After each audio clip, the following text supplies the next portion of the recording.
Set in 1968, Mafia III takes place during one of the most turbulent years in American history, from the assassination of J.F. Martin Luther King, Jr., to growing outrage over the war in Vietnam.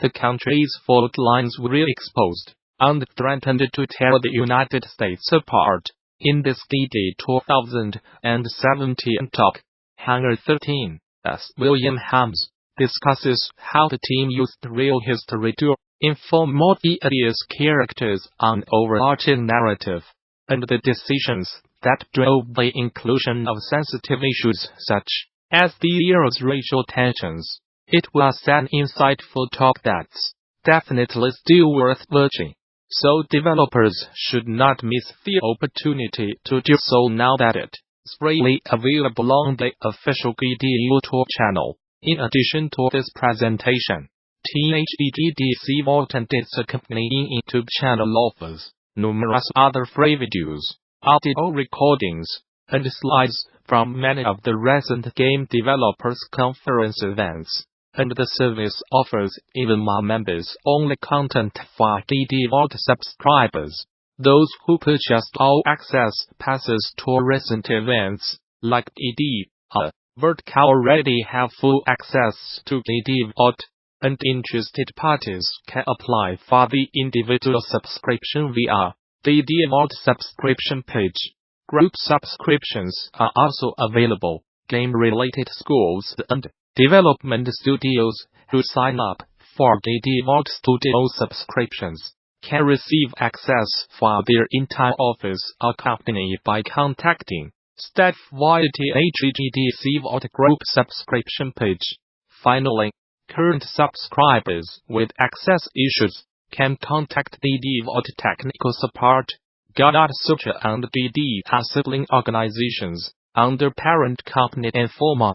Like so much in game dev, the decision to use procedural generation in your game is a double-edged sword. While it provides a theoretically unlimited amount of content, user-crafts of advantages of your game being bespoke and handcrafted.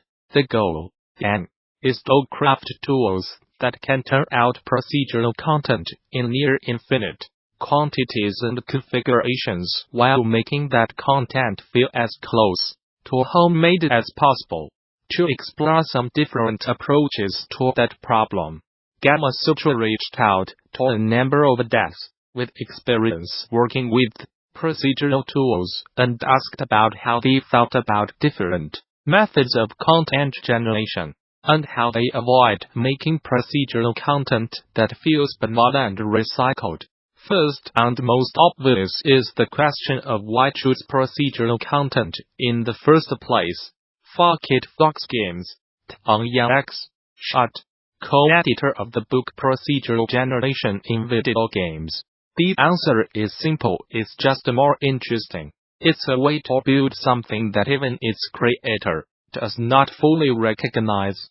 Procedural content and handmade content each have their own strengths and weaknesses. To me, the main difference is that I enjoy creating procedural content far more as a designer, because my creation has more opportunities to surprise me. For just among of subset games who utilizes procedural content, both in their breakout hit flaws, well as their new title Into the Breach, it's not necessary to exclusively choose one or another, either procedural or handmade. Both approaches to content creation have a place in the game's world, and both can lead to great results if executed well. Moses, speaking as a player of games, I am generally less interested in completely linear games that test if you can achieve the goals laid forth by a designer exactly how they intended you to play. I am much more interested in exploring dynamic systems that give the player a lot of leeway to express themselves. However, the most compelling games to me often use both procedural and handmade content. The key focus is always to ensure that at the end you have a product that's engaging and fun. Above all other considerations, procedural content, properly deployed, can help with that. You could simulate complex procedural systems that are amazing from a technical perspective. But if they are not aiding in making the game enjoyable, it's kind of a waste. For example, we found that heavily restricting the procedural generated elements was necessary to make into the bridge battles less frustrating. Instead, we relied on creating simple mechanics that can interact with each other in a variety of interesting and dynamic ways. That solution is a perfect illustration of how bespoke and randomly generated content are not necessarily oppositional, and can actually be used to amplify each other's strengths. Within To the Breach, we found that the amount of fun you do have with the game was highly dependent on where enemies stood in relation to their environment. If an enemy is in a corner, attacking a building, it's much more likely that you will be unable to neutralize the threat without causing collateral damage to the buildings. Continues Mode. This feeling of having no potential solution was unacceptable to us, so it became clear that we would need to create environments that would minimize the chances of this happening. The types of problematic terrain configurations was quite varied, so we eventually decided that we could not rely on procedural generation of maps. Instead, we opted to manually design the basic layout of each map and use procedural generation for less important aspects of maps, such as forests and sand locations, as well as elements that were unique to specific missions, such as where key structures were spawned. The result was a lot of variety of maps, while avoiding problematic layouts as much as possible. However, if you play enough, you will likely start recognizing key features. The ABI Hook, an engineered systematic Softworks whose 2016 release Australia leans heavily on procedurally generated elements, agrees that the best results are often produced when procedural and bespoke content is married together. Generally, handmade content allows for a level of polish that is very hard to replicate with an entirely procedural system.